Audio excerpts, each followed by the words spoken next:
Parallel universes are real, so you can think of me as Daniel's evil twin if you want. At any rate, I'd like to welcome you to The Donald Natal Show.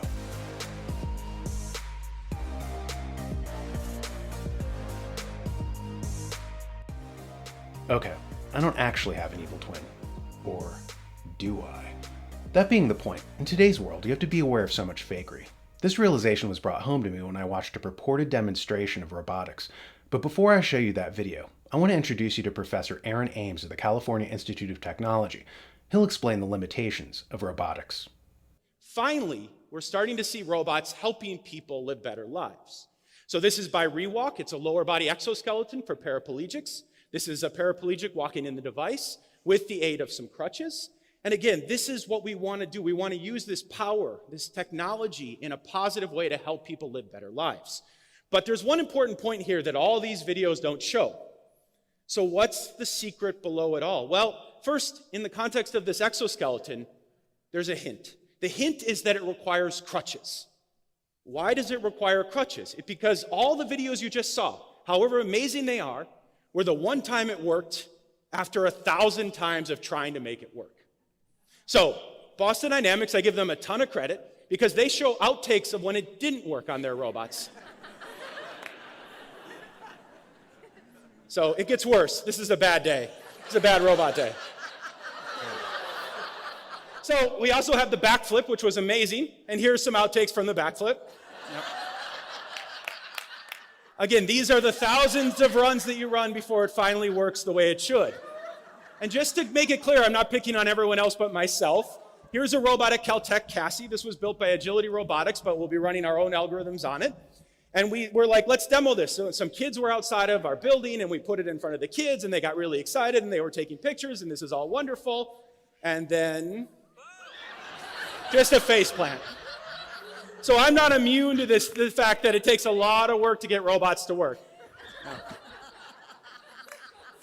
So it was interesting to juxtapose the claims of Professor Ames with those of the much more grandiose assertions of Elon Musk earlier this week when he announced his new android, what he calls the Tesla bot.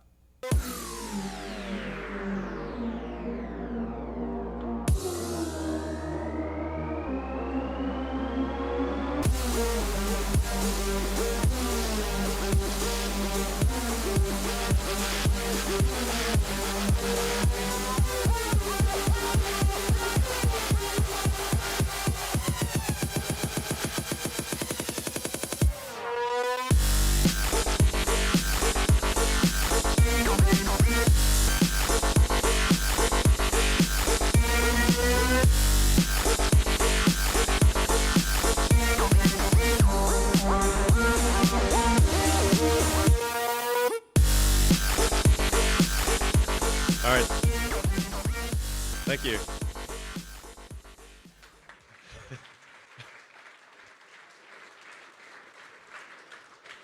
Despite the audience having inflated ideas of how far robotics have actually advanced, the display was, of course, fake, as Elon Musk himself finally had the good grace to admit. This stunt, of course, does little more than remind people of Musk's reusable rocket, the Falcon 9, which was supposed to be able to not only launch, but re-land itself, a feat that NASA was never able to accomplish, and which some critics said that neither was Musk. The skeptics alleged that he merely reversed the footage to make it look like the rocket landed, when in fact, it was just the launch played backwards. If this is true, then you have to wonder why investors and governments keep sinking billions of dollars into Musk's dubious ventures. Luckily, there are enough public relations firms on hand to debunk these naysayers. Musk's feats are real, and anyone who questions them are as off base as those bigots and malcontents who question the authenticity of mainstream media's evidence of civic do-gooders, like this young lady, who set a good example in her community by helping shelve products in an inner-city drugstore.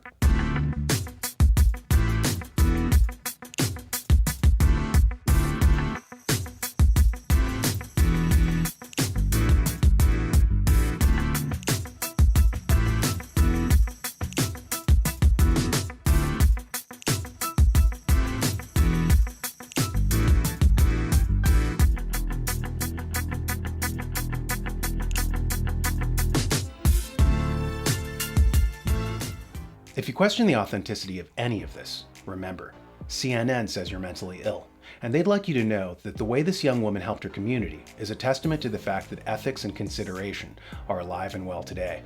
Thank God we have the mainstream media to explode the assertions of curmudgeons and misanthropes.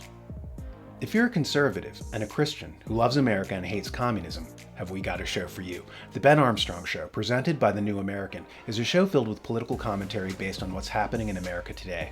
Check it out on thenewamerican.com.